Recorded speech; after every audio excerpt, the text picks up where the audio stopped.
Hi, and thank you for stopping by. I had a question about a particular subject that I thought would be kind of interesting to talk about. The store closing in Seattle, known as Macy's. I'm going to give you a little insight into why it closed and also some insight into what it was and how it began. And it wasn't always Macy's, especially in the spot where it was located at now. It was another store. But I'm going to give you a little insight into why the store closed. Retail scene in downtown. Seattle reflects a harsh reality, and it's not just Macy's, which is true. There's a lot of other stores that are no longer relevant. They were for a time. You'd go into the store, you'd shop. But now, most of your up-and-comers, as I call them, they're the kids that are getting out of high school, going to college, that are working all the time. They don't really have time to go to a store. They just order it online and have it sent to their house. You can order clothes online. You can order just about anything online through Amazon. Walmart even offers a way to shop and have stuff sent to your house. Target, I think, does that too, where you can order and it'll be sent to your house. So there's an awful lot of stores that have been closing down, but right now I want to deal specifically with Macy's, because in Seattle, Macy's has a very rich history. And not just Seattle, New York, Minneapolis, Minnesota, a lot of major cities had a Macy's. It says here, around 100 bare mannequins clumped together behind the 40% discount handbags and below signs that shout the entire store is on sale and everything must go. This is the downtown Seattle's Macy's department store, a month before it shuts the door on nearly a century of operating in the landmark location at Pine Street between 4th and 3rd Avenues. It's the latest sign of the changing brick-and-mortar retail landscape in a shifting shopping market. And what they mean by that is that the market is shifting from stores, brick-and-mortar stores that you can walk into and look on and try on clothes and, check things out. Me personally, I don't like to buy clothes over the internet because I have to be able to test the drape and feel the material and make sure it's going to fit properly before I buy it. Because if you buy something over the internet and it doesn't fit properly, you have to send it back. For one, you have to send it back. And then you take a chance on whether or not you're going to have enough, you're going to get your money back. It's just a big headache. It says here, the lower 3 stores of the building, which recently sold to an Amazon landlord for $68.7 million, will close at the end of February.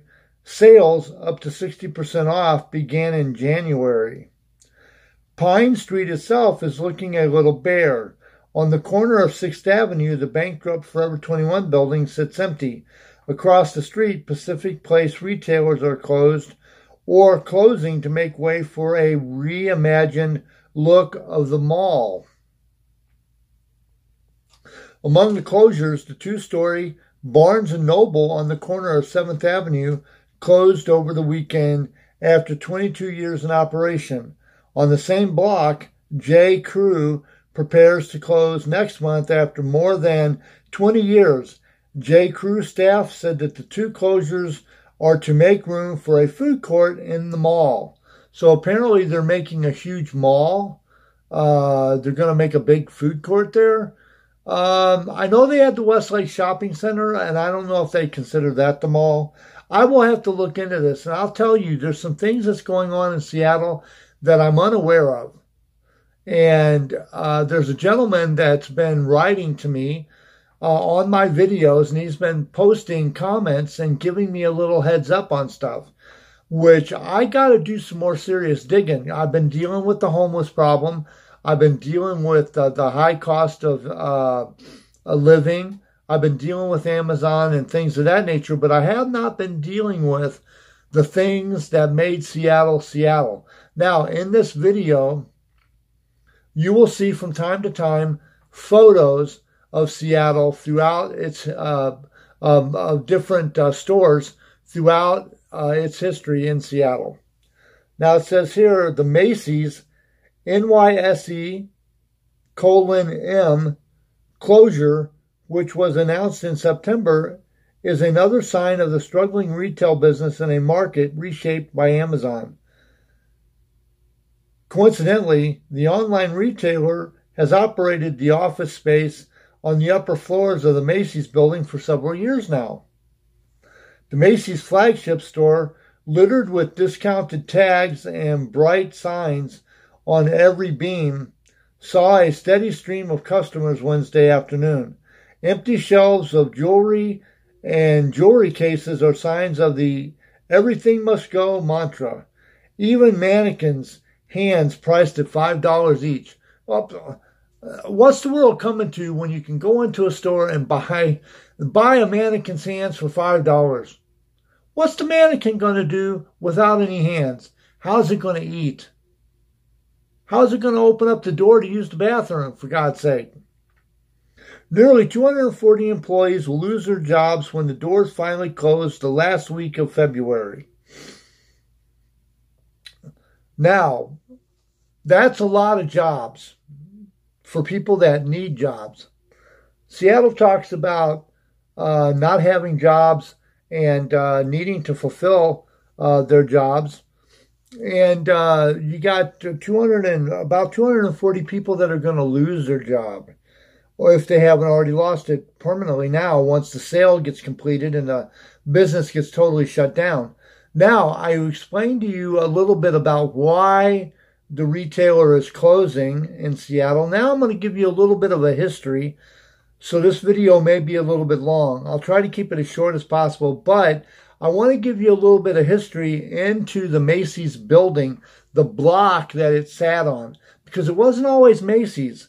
It has a very rich French history. And what I say by that is, has anybody ever heard of a building known as the Bon Marche? The Bon Marche, whose French name translates to the good market or the good deal, was a department store chain launched in Seattle, Washington, in the United States in 1890 by Edward Nordhoff. The name was influenced by Le Bon Marche, the noted Parisian retailer. Now, Edward Nordhoff, I'm wondering if he started Nordstrom's or the Nordstrom Rack. When I worked there, it was called the Nord Rack. It was like off Nordstrom's. Yes. The Bon Marche industry was retail. Fate merged with Macy's, which is important. Founded 1890 in Seattle, defunct 2005. Headquarters, Seattle, Washington, U.S. That's where its headquarters is at. Products, clothing, footwear, bedding, furniture, jewelry, beauty products, housewares, and so on and so forth. Parent company was the Federated Department Stores. That's who owned the Bon Marche. And the Bon Marche, I remember the Bon Marche when I lived in Seattle. The Bon Marche was there. It was located in downtown Seattle. In 1929, the Bon Marche was acquired by Han Department Stores. Itself folded into Allied Stores a few years later. A solid middle-range store, the Bon Marche served largely working-class Seattle. Branches were also added in several northwestern cities. Among them were Spokane, Tacoma, Yakima, Kennewick, Longview, Walla Walla, Olympia, and Bellingham, Washington. Missoula, Montana. Great Falls, Montana. Idaho Falls, Idaho. Pocatello, Idaho, and Boise, Idaho, commonly known to customers as the Bon. The company dropped the Marche from their name in the late 1970s before reinstating it by the mid-1980s. I personally like Bon Marche. I think it's a very nice name, and it conjures up Paris. Yeah, everything about it, Paris. You think Bon Marche. You think Paris. An American in Paris. My favorite movie, by the way. Gene Kelly was in that movie, and oh my Lord. I could watch that thing over and over again.